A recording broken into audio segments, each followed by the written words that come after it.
All right, so I figured we'd come in and start tonight's weather with a little bit of European weather news. Talked about cold weather. We talked about all kinds of extreme weather, but let's talk about... We've got some really hot days ahead of us. Yeah, hot days indeed this week. Upper level pattern will allow heat to build across Europe into the week ahead. A heat wave is expected in Western Europe and Northern Europe. All-time June high temperature records will likely be smashed in some countries. A vicious heat wave this week could produce an all-time record highs in multiple European cities. This heat wave, which will be unusually strong for so early in the summer, will gin up some of the hottest temperatures of June ever recorded in the Western and Northern Europe. The European and GFS forecast models are in strong agreement on the development of a blocking ridge of high pressure near Greenland, which is something we usually see during winter months. It's development of blocking ridge of high pressure near Greenland into Western Europe. The setup is related to a negative phase of North Atlantic oscillation that has prevailed since late April and that could intensify this week. Often a blocking high over Greenland leads to cooler and cloudy conditions in the Western Europe. But in this case, an upper-level trough is positioned over the eastern Atlantic of West France. The Greenland high will arc around and to the north of the trough into Western Europe. This topsy-turvy pattern, known as a Rex block, can last for a number of days. In a negative NAO, it depends on where the trough over the Atlantic sits, explains Leon Brown, head of global meteorological operations of the IBM Watson Media and Weather. A little farther west and you'll get a plume of heat from Africa to Western Europe as of this week. Or a little more to the east and the heat keeps across Central and Eastern Europe, with Northwest Europe much colder. There can be a sharp divide, especially for Western Iberia, France, and the UK. And the sharp divide, I know the Starman showed me some images of upcoming temperature anomalies, and it could be he could be on the cooler side of this. Just depends on how this block continues to play out. But for this late in the year to talk about cooler temperatures, we're almost in July, folks. Brown adds this week is interesting since the upper trough may become a slow-moving cutoff low for a few days. If so, we may see several plumes of heat, episodes moving from Iberia to France and reaching the UK to southern Scandinavia. These plumes don't usually last that long and over the west and destabilize with severe storms and local flash floods as the upper trough moves eastward. This week may last a bit longer and perhaps until the weekend, by which time the heat would have time to build and break some June records. Let's go ahead and talk about some of these records we had here. Much like the eastern U.S., Europe tends to get the hottest temperatures of the year late in summer. July, especially towards August, and all-time national records, some which may be challenged this week.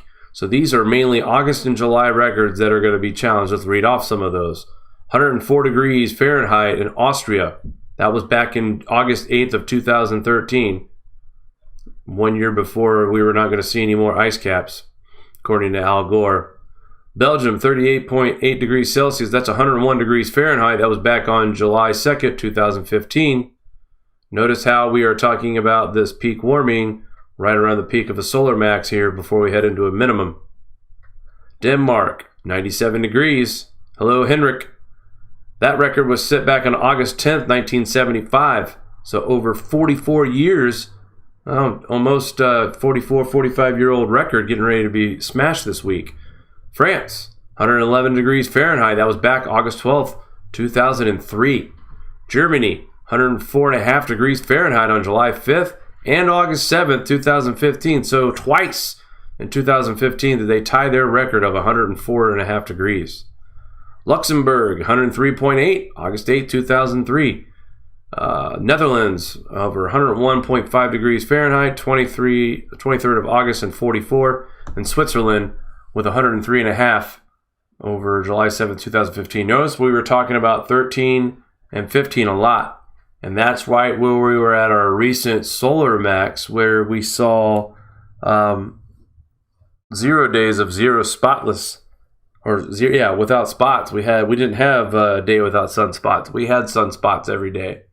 And I believe, if I'm not mistaken, we were looking at the 2013, 14, and 15 data as being the max.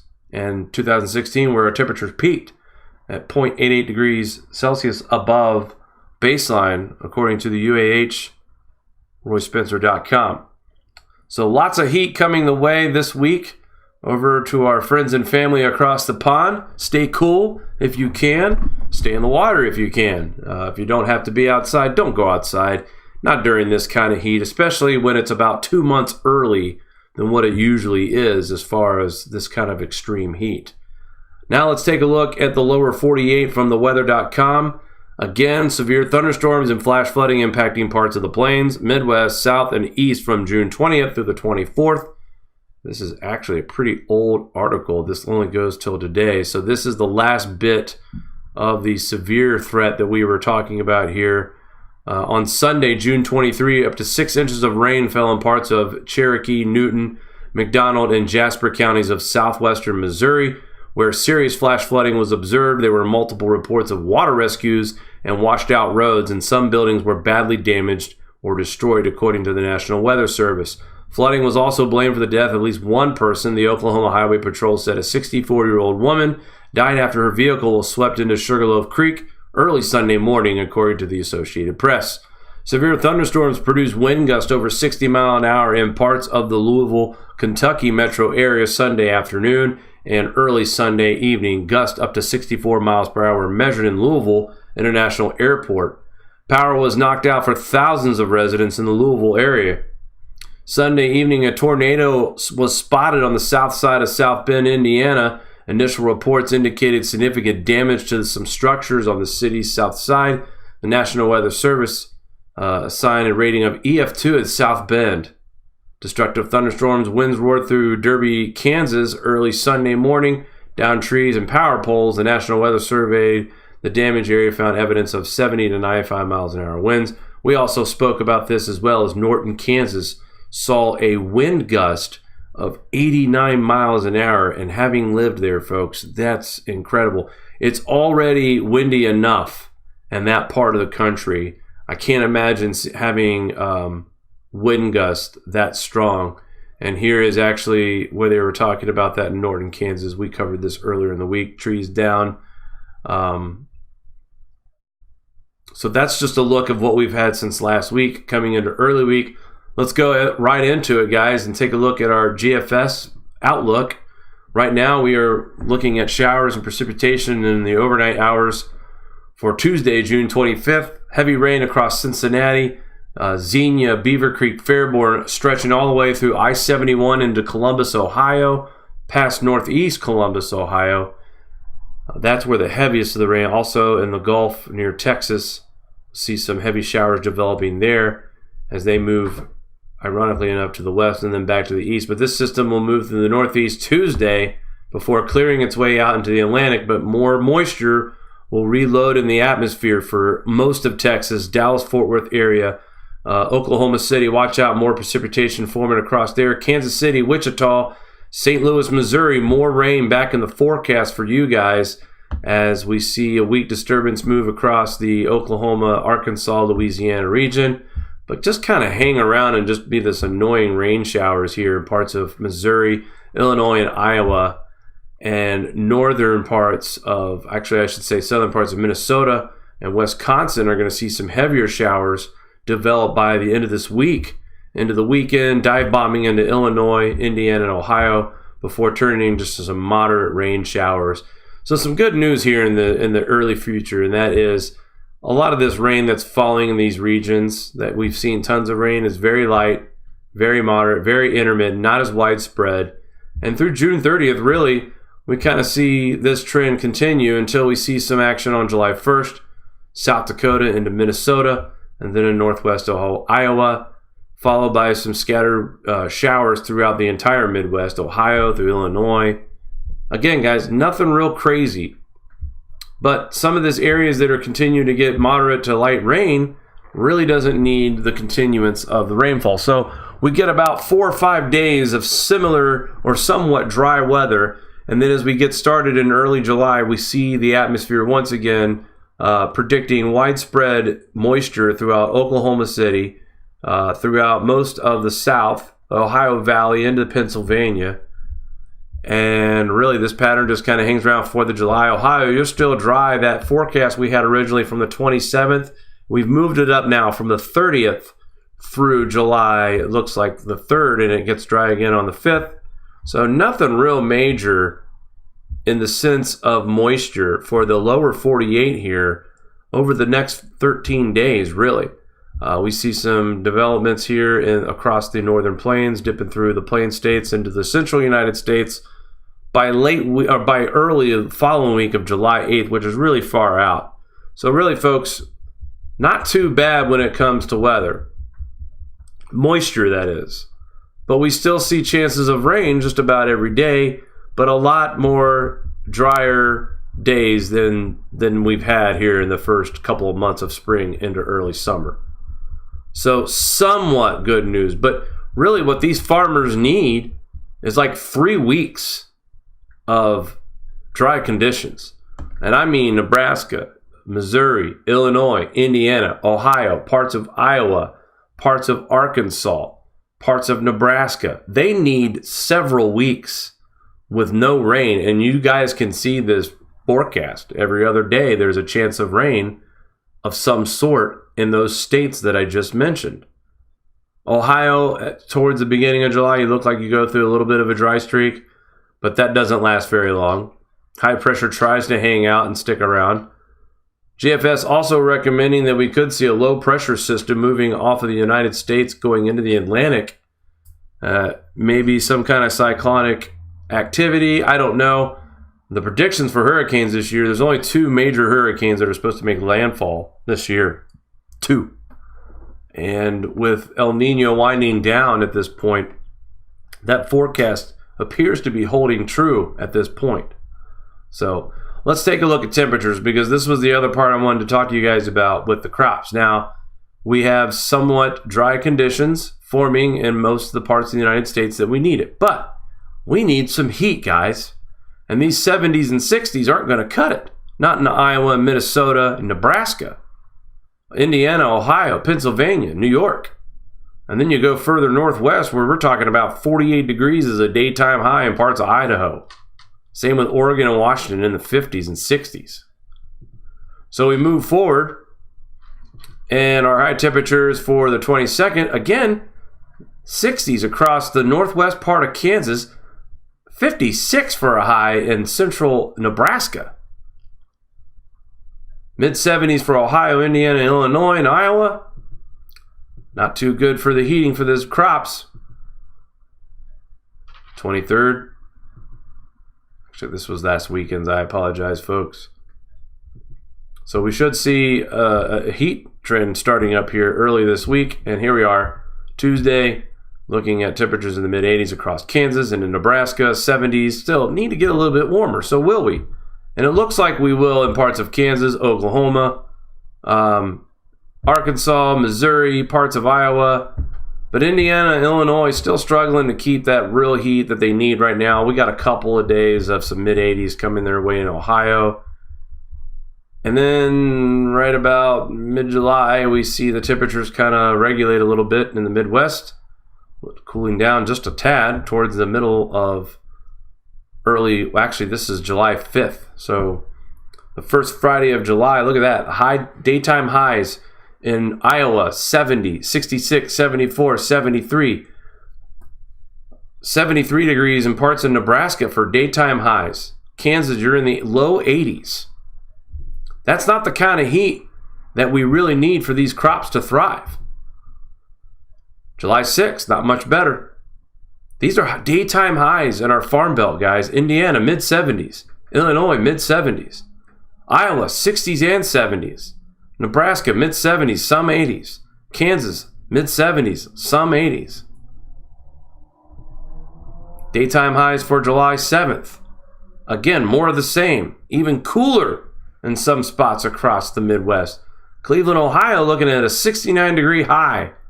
69 degrees for a high on July 7th.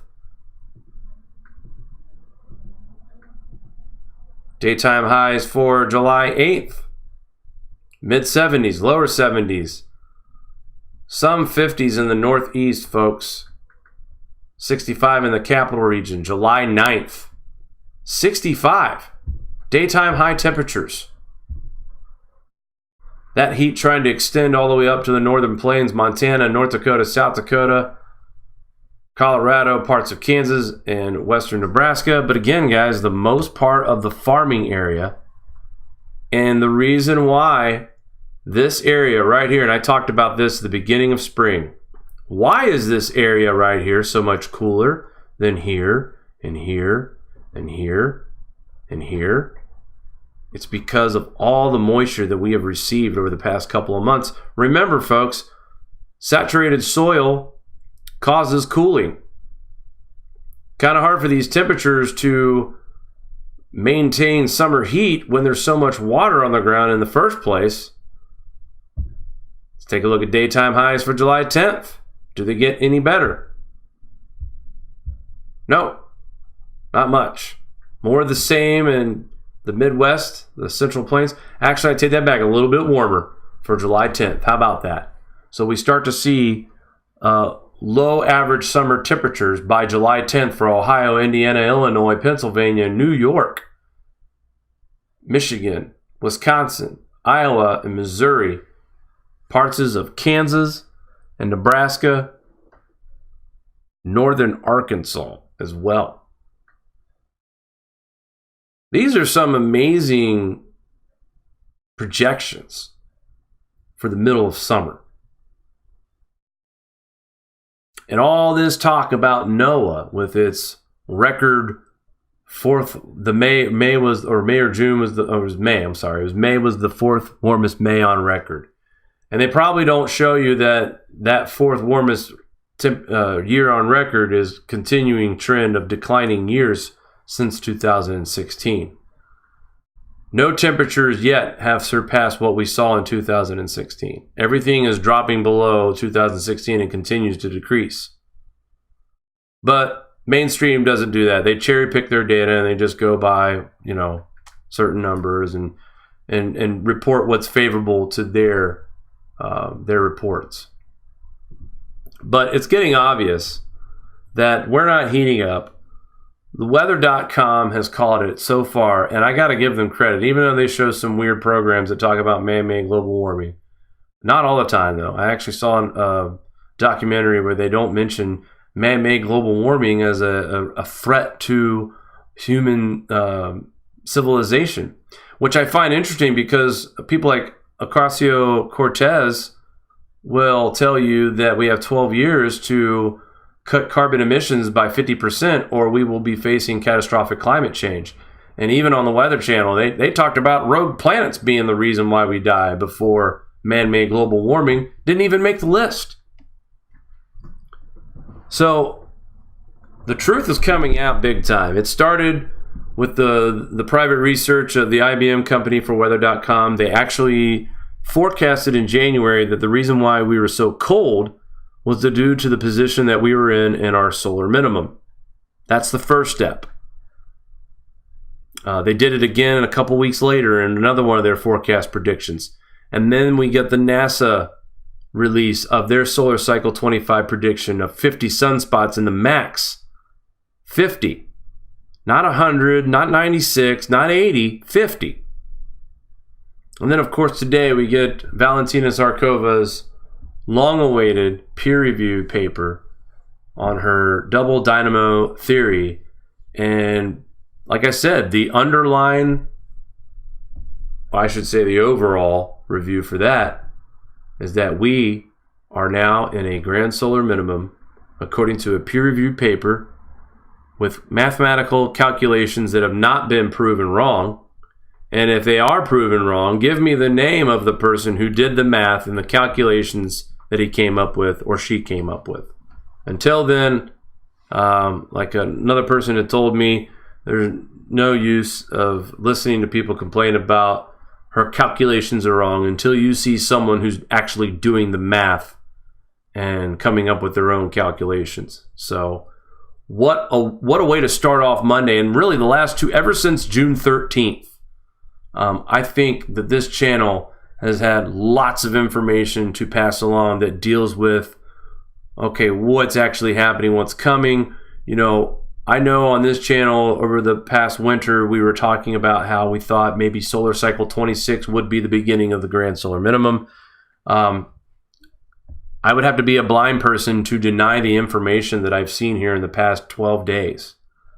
And that is that NASA and scientists like Dr. Zarkova and David Birch, the Starman, who also his model lines up a lot with what Zarkova is saying, and that we are going to have a weaker solar cycle 25, that we are stepping into a grand solar minimum.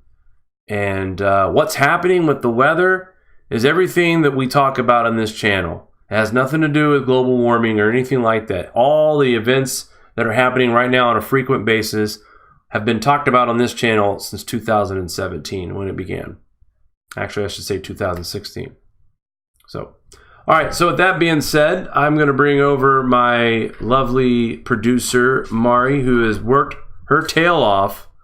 And I can't wait till we talk to Valentina herself, because I know me and you even had to look at this paper several times, and you have been over it all day long. So much love and kudos goes to you for your work today on helping me as well, understanding what's happening with this paper.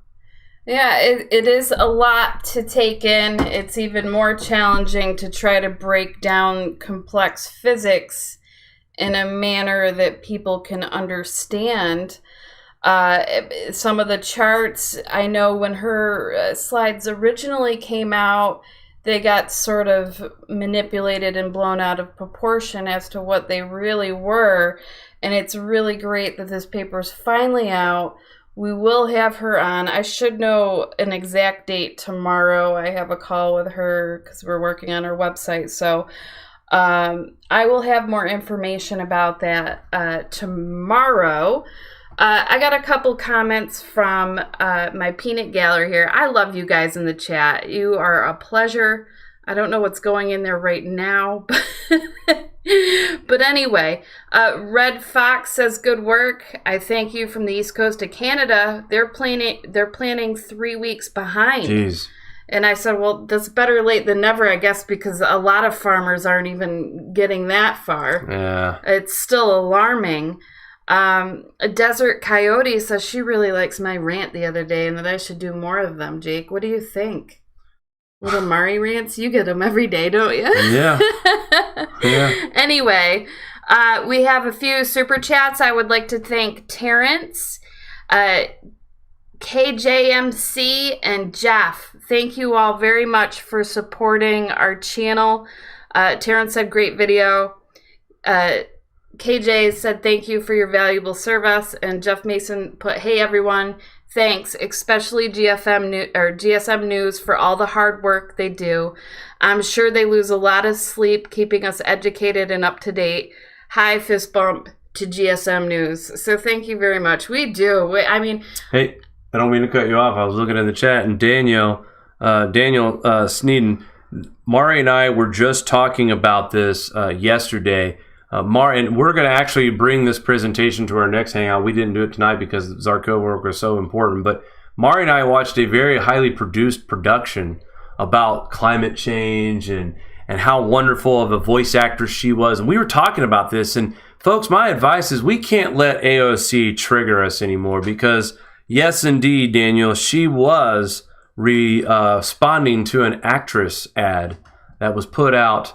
And it had nothing to do with politics. She was being sought after as an actress, a voice actress, a public speaking figure that people could, I guess, get behind. And lo and behold, they came up with AOC. So interesting that you brought that up, because me and Mari were just talking about that.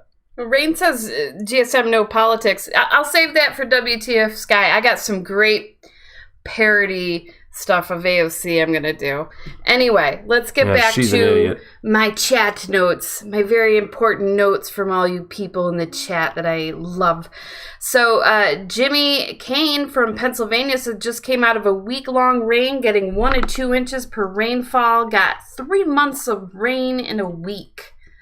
I don't envy that. That's pretty much, I don't even know how many months of rain we've gotten this sun. It doesn't seem like we've even had any warmth. It's already the end of June. And we're probably above average, but we're nowhere near the average that most of these folks are across the country. I mean, we've seen an uptick in rain up here for sure, but nowhere near what we're experiencing across the Midwest. And then we got Matt Bros. Thanks again for referring us to AgriTalk. He does really love that podcast. I do too. Todd says he got his GSM shirt and now he's a preacher. Whoop, whoop. All right, amen. And then let's see what we got. Nepti Lucid says he says he's a preacher. He says he's a preacher now. I want to talk to you about cosmic rays, influx on the atmosphere, seed in the clouds. You just turned into a preacher man, Jake. I had to. Dear Lord. Okay. What did you've totally derailed me, Jake. Okay. All right. Hello from Minnesota. Been gardening 25 plus years. This was the first year everything got in the ground a month late. That's in Minnesota. And then Daniel, again, he put, this is the best presentation to date. You've covered everything with proper explanations. Great job. Because I asked how people liked this, the sort of quick Cliff Notes version of Valentina's presentation. And it seems to me like a lot of people like it. And then, I hope I don't butcher his name, Bezig, shared on Facebook and put, it's truly concerning. Not enough people know of the implications. I find it very hard to get people just to share on social media. So if you guys can do a simple, just take the video and share it, that will help us spread the word. It's so hard to get the word out, and we get restricted and censored. So if you can do that, that would be great. I want to thank you all for joining us tonight. It's been a pleasure, and I'm going to pass the mic back to Jake. Well, thank you, Mario, for keeping us updated here with the chat, with the work that you do. Everybody, say hi to Ian too. We love you, Ian. What's going on? Sorry about the small head tonight. I was going to put it on, but last minute changes, decided not to. But I promise you, I'll get the small head back for you. Hey, listen, guys. Along with sharing our videos, it would be great to receive emails, pictures of weather in your area, your field conditions. Either at jake@thegrandsolarminimum.com or mari@thegrandsolarminimum.com. There are a few of you that do communicate with me and show me photo evidence of what's happening. And those are really, that's more gold for me than anything, just because of being able to putting a picture on the situation. You hear about this all the time. You hear about the stories, the hardships of these farmers. And I think it's really sobering. And by the way, thank you to D. Deeringer for the super chat just now. Thank you very much. We much appreciate that here at the Grand Solar Minimum. But I think the pictures really do help create a sobering effect. Grizzly, thank you. Grizzly, thank you very much, sir. I appreciate that. Personal plans. You know, Mari, we do have to stop messing around and do a weekend show where we go over what we have prepped already and what we plan to do in the future. Mari has already started a prepping situation. She has a prepping plan already started, but I will admit we have a lot of work to do to continue that prepping process as well. So no, I think an open forum discussion one of these nights would be great, Jake. Maybe on a weekend, like a Saturday night or Sunday night, we can just have like a little powwow, maybe me, you, and see who else maybe, and just have an open discussion about. I would love to grab people in the chat who honestly want to come on the air and possibly talk about what they're going to do with prepping and everything. So maybe we can work something out where we can get people on the air. Of course, guys, hit that like button, please. Subscribe and share. That's going to do it for us tonight on our evening edition of the Grand Solar Minimum News Channel. Stay tuned as we will have another solar update tomorrow, and then we will be live again on Wednesday night. That'll be June 26, 2019, Wednesday night at 9 p.m. I'm sure we'll go over more of Valentina Zarkova's work, plus a couple of other things that I wanted to talk about tonight that I didn't get a chance to get to as well. So guys, stay tuned to our channel. Please share our content, and we will talk soon. Good night.